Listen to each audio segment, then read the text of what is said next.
Mr. Speaker, distinguished colleagues, I stand before this august chamber as we commemorate International and National Youth Day today, on August 12th. The observance of International Youth Day was first done on August 12, 2000, after being adopted by the World Conference of Ministers responsible for youth in 1998, and then officially endorsed by the United Nations General Assembly the next year, to raise awareness on issues of the youth and recognizing their potential in building a better world. The celebration of Youth Day in the Philippines was adopted into domestic law through Republic Act number 11913, or the National Youth Day Act, of which Kabataan Party List takes pride in being a principal author. Recognizing the vital role of the youth in nation building as provided in Article 2, Section 13 of the Constitution, RA 11913 enjoins the National Youth Commission, Sangguniang Kabataan, as well as schools, colleges, universities, and education agencies to hold discussions or forums on career paths, sustainable development, environment preservation, gender equality, mental health, and others, or launch activities such as leadership training, youth empowerment, workshops, basic masses integration, and community immersion activities in partnership with local and international youth organizations. Aside from this policy, our history deeply honors the ability of youth to create a just future. In fact, prior to the adoption of the International Youth Day, the Philippines was one of the earliest countries to formally celebrate a Youth Day. Starting 1948, we have celebrated Filipino Youth Day every June 19, the birthday of Jose Rizal, in honor of his exemplary contributions to the Philippine independence movement and against the continuous rule of imperial Spain, all the while being a member of the youth. Nevertheless, my esteemed colleagues, there is one earlier instance of celebrating youth power.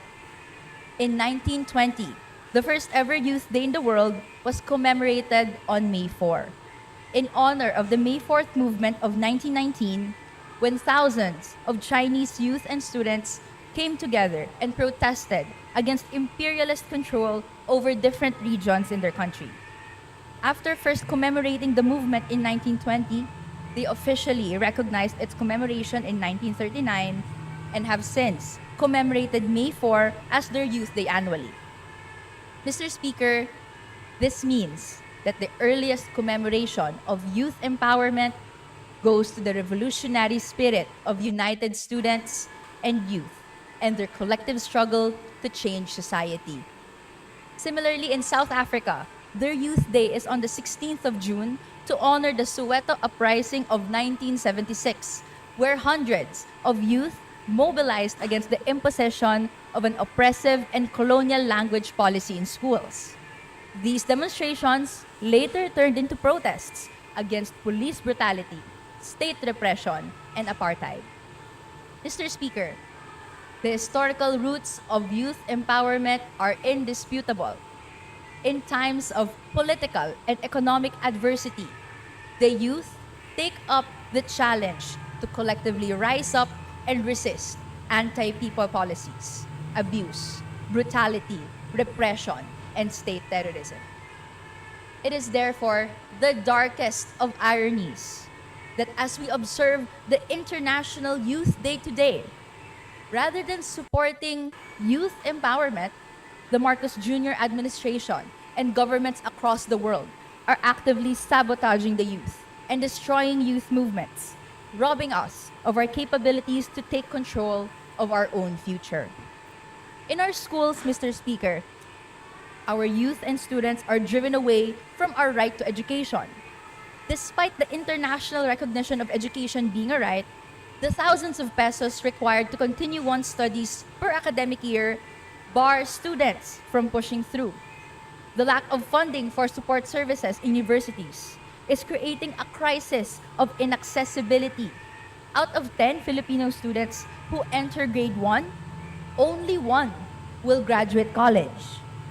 we successfully passed Republic Act number 10931, which makes tuition in public universities free, and Kabataan Party List once again takes pride in being its principal author.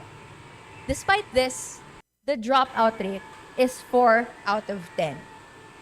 Many cite the increasing tuition and other school fees and living expenses as reasons for leaving educational institutions. Even worse, inside our schools, we are taught not to think critically in order to become problem solvers. Instead, we are taught simply to conform, so we just become rule followers of the system. Rather than strengthening appreciation for collective action, which is how historically youth have empowered themselves to change rules and make society more just and equal, we are forced to compete against each other, to be less concerned with the plights of others, to prioritize survival.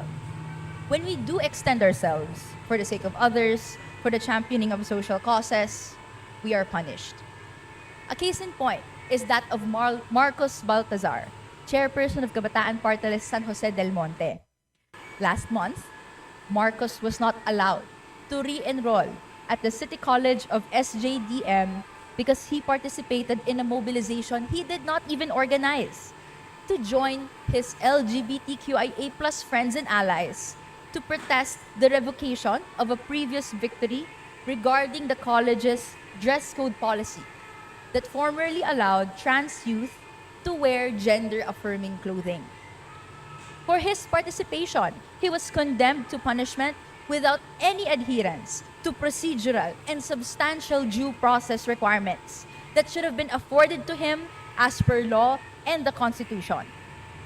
Despite the Supreme Court ruling in Non versus Danes II, in which it said that the student does not shed their constitutionally protected rights at the school gate, various rights and freedoms of students, such as the right to assembly and academic freedom, are eroded by overbroad waivers and agreements and by intimidation tactics of school and local officials. This is only one of the myriad of reports that this representation often receives regarding youth and student repression. And this pattern of silencing dissent also extends beyond the confines of educational institutions. Over the past year, the Filipino youth have spoken up about issues of transparency and accountability or the lack thereof in our government. We called out government officials and pushed for their trial to proceed forthwith. And we were met with disinformation, malicious comments, and red tagging. We need not look far. This year, I, myself, and fellow kabataan leaders faced artificial intelligence or AI-generated media falsely depicting us as armed combatants. I am a duly sitting representative in Congress, and I am actively being branded as a terrorist. These attacks seem to seek to tame the youth, to prevent us from fully understanding the true social realities of our time, and using that truth to fashion genuine social change. What adds to the dark irony of it all is that on the same day as International and National Youth Day today, we are also celebrating International Humanitarian Law Day. We are commemorating the adoption of the Geneva Conventions, which form the foundation of IHL and aim to limit the effects of armed conflict on civilians and those no longer participating in hostilities. And yet, the youth in the Philippines and in many parts of the world fall victim to human rights violations and other acts in flagrant transgressions of international humanitarian law, all dealt by state actors themselves. As we speak, the indiscriminate bombing in the province of Mindoro and the extrajudicial killings of farmers and indigenous people have intensified since 2024, according to locals. And the recent spate of killings of a Hanunuo Mangyan youth named J.L. Maligday last year, and most recently, just last week, the killing of Maranao farmer Juan Sumilhig are no exception. Alarmed, youth paralegals volunteered to be part of a fact-finding humanitarian mission in the province. And in their various and numerous attempts to find the truth of the matter, they are currently facing relentless surveillance, arbitrary curfews, red tagging, violent dispersal, and threats of gunfire by police and military forces. Finally, I'd like to dedicate a few minutes to share another heartbreaking story of a youth who perished untimely because of the cruelty of those in power. Last Sunday, Al Jazeera reporter Anas Al-Sharif, 28 years old, only a year older than me, along with 4 colleagues and 2 civilians, were murdered in a targeted Israeli attack on a tent just outside the Al-Shifa hospital in Gaza City. Since the genocide against Gazans have intensified in October 2023, he has served as the fearless face telling the stories of Palestinians against the relentless onslaught of disinformation, gaslighting, and black propaganda from US, Western, and Israeli media. For putting his life on the line for the truth, he was punished. In a tweet, serving as his final will and final message, he said, "I urge you not to let chains silence you, nor borders restrain you. Be bridges toward the liberation of the land and its people, until the sun of dignity and freedom rises over our stolen homeland. I entrust you to take care of my family." Today, in the city of Gaza, in the state of Palestine, the youth are no longer just facing genocide and a man-made famine under Israeli occupation. Now, Israel has outrightly said that they will be conducting an invasion. Israel is now trying to brand Anas as a terrorist to justify his killing, a tactic we know all too well here in the Philippines. With his brutal and targeted murder, Anas adds to the list of thousands of Palestinian youth under the age of 30 killed by Israel since the beginning of its genocidal siege in Gaza. But Mr. Speaker, we, the youth, we are not mere statistics. We are not mere stories. We are people, and we will inherit our country and the whole world as the future generation. And so we, the youth, will not sit idly by as gross injustice and massive oppression have our country and the whole world on a chokehold.